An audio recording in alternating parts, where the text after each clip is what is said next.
Imagine a future where AI spots a neurological disease maybe weeks before symptoms even show up. And then it actually guides a therapy using light. Yeah, a light therapy to literally help save brain cells. Well, that future. Hmm. We're going to dive into some research today that suggests it might be closer than you think. Welcome to the deep dive. We're here again to unpack your latest stack of sources. Yeah, pulling out those key insights, the important facts, maybe some surprising stuff too. Today, we've got a really fascinating breakthrough. It combines AI and light therapy for Parkinson's research. And then we'll swing wide, look at AI out in the wild, some useful things, some controversies too. Right. And finally, we'll dig into what makes AI seem creative, what's actually going on there. Our goal, as always, is to give you that clear path, help you grasp these complex topics. And get those aha moments without feeling overloaded. So let's just jump right in. Okay. So this first deep dive, it takes us into something I think is truly groundbreaking. It's a recent study pairing AI with optogenetics. Right. Optogenetics, that's using light to control cells, basically. Exactly. And it's not just about spotting Parkinson's early in these mouse models. It's about a targeted treatment. Yeah, the potential there is huge. What's really cool is the strategy they used, kind of two parts. Okay. First, the AI part. They built this incredibly detailed 3D pose estimation system. So like a motion tracker, but super detailed. Exactly. Super, super detailed. Huh. For mice, it tracks over 340 different movement features. Wow, 340. That's a lot of detail for tracking tiny mouse movement. It is. And that huge amount of data lets the AI learn subtle patterns. Which leads to the accuracy, I guess. Precisely. The system hits 90% accuracy for spotting early-stage Parkinson's. 90%. And this is the key part. It does it weeks before the standard tests could even detect anything. Weeks earlier, that early detection window, that changes everything, potentially. Especially with neurodegenerative diseases, time is critical. So that's the detection side. But then there's the therapy part. That's where the optogenetics comes in. Right. So the researchers use these special wireless LED cages. Wireless cage. Yeah, to deliver pulses of blue light directly into specific brain regions in the mice. Okay. And they targeted mice with mild Parkinson's symptoms? They applied this light therapy on an alternate day schedule. And the results for those mice? Genuinely profound is the word the source used. It actually prevented the disease from getting much worse. Prevented severe progression. Yeah, significant. So it's huge. They saw about 90% of the dopamine neurons preserved in the mice that got the treatment. 90%. Compared to what in the untreated ones? Only on 38%. So a massive difference. Wow. And it wasn't just the neurons. Their gait went back to normal, coordination got better, tremors reduced, real functional improvements. That really paints a picture of what intervention could look like. What about mice with more severe PD? The effects were more limited there, understandably, but it still showed some positive impact, suggesting potential even later on. So this whole setup, AI detecting, light treating, feels like a blueprint. Exactly. They're calling it closed-loop neuromedicine. Meaning the AI diagnoses, the optogenetics delivers targeted therapy, and then crucially, both parts adapt over time. The system learns. It gets smarter, like stacking Lego blocks of data and light to fight the disease. That's a great analogy. Yeah. Stacking data and light. It's intelligent, it's responsive. Yeah. Now, obviously, this is early days. It's mouse models, not humans. We have to stress that. Of course. Big jump from mice to people. But it really does highlight the potential, doesn't it? Combining AI and bioengineering for these really tough diseases. That absolutely does. So stepping back a bit, what's the biggest takeaway for you seeing AI and this light therapy working together so precisely, so adaptively? For me, it signals a shift towards truly responsive medicine.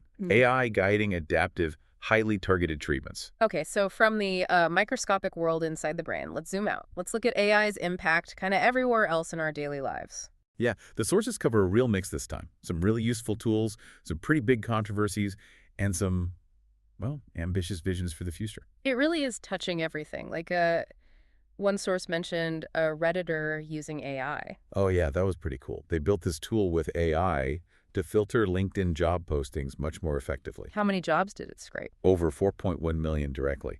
And they made the tool free. Trying to tackle that whole ghost jobs problem, help people find real active roles. That's a fantastic example of AI being used for something practical, kind of democratizing access. Definitely. And speaking of practical value, Andrew Ng, from Google Brain, Right. he laid out 5 big opportunities where he sees potential for, well, creating significant wealth using AI, a clear sign of the economic shift happening. Mm-hmm.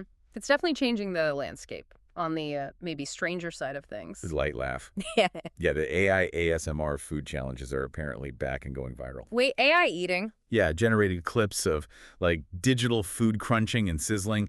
Tools like Baselab's AI making these millions of views. The internet's a weird place It sometimes. certainly is. Okay, but back to useful resources. Anthropic released a guide, Yeah, a really detailed step-by-step guide on prompt engineering. which is basically how to talk to an AI effectively. Exactly, how to craft good instructions to get the results you want. Super valuable for anyone really using these tools. Definitely sounds useful, but it's not all positive applications, is it? There are challenges. No, definitely not. We're seeing real issues emerge, like these AI crawlers, the bots from Meta, OpenAI. What is he doing? They're just hammering websites with traffic. One source mentioned a bot hitting a site 39,000 times a minute. 39,000 per minute. Yeah.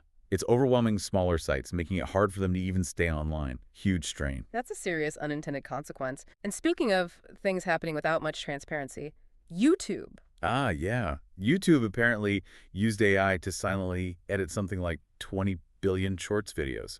Silently edited, without creators knowing. It seems that way. Subtle edits, maybe stabilization or something, but done without explicit consent. And once you notice it, it feels kind of off. Yeah, that raises big questions about control and transparency, doesn't it? Absolutely. Where is that line?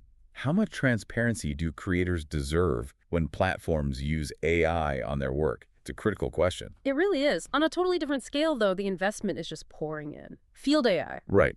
Raised $405 million. Yeah. Backed by huge names, Bezos, Intel. And their goal is ambitious. Very. Building a universal AI robot brain.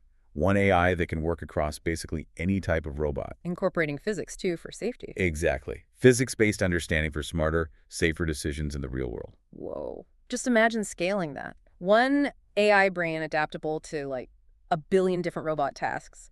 Manufacturing, logistics, maybe even disaster response. It's a moment where you really see the potential scale, yeah. Mind-boggling implications. It is. Things are moving so fast. We had some quick hits, too, right? Yeah, rapid fire. Grok 2.5 is open source now. Grok 3 maybe in 6 months. Okay. Meta's partnering with Midjourney on image and video AI.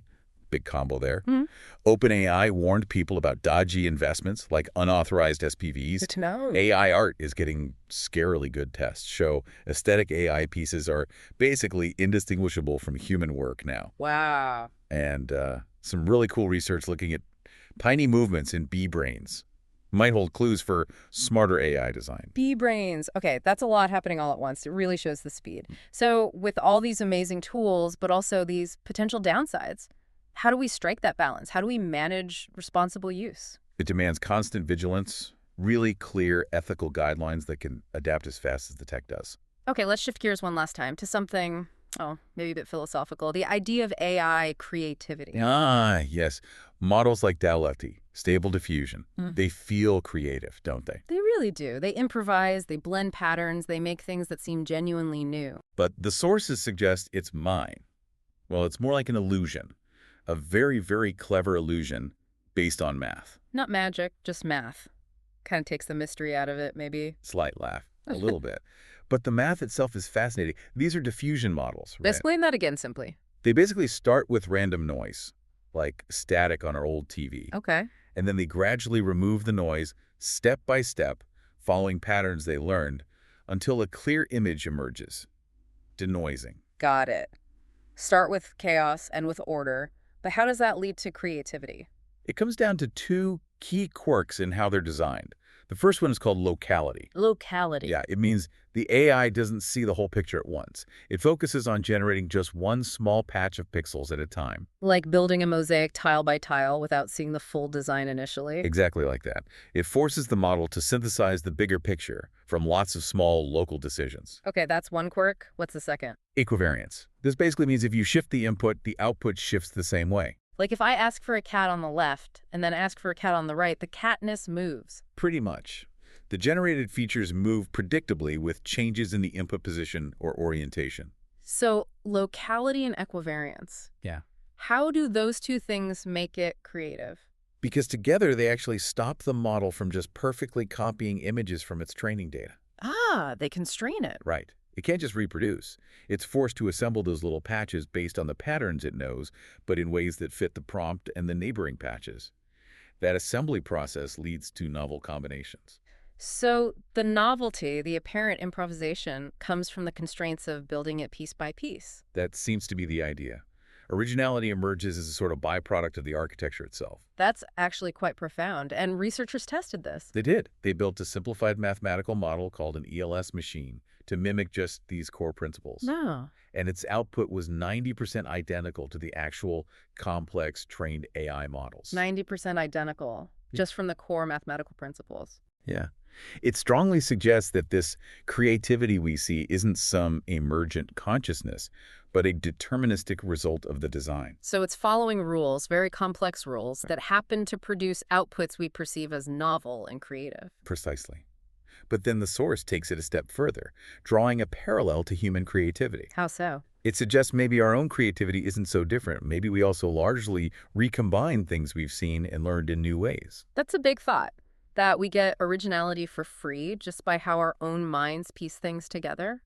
You know, I still wrestle with prompt drift myself sometimes, trying to get these models to produce something truly unexpected, something beyond recombination.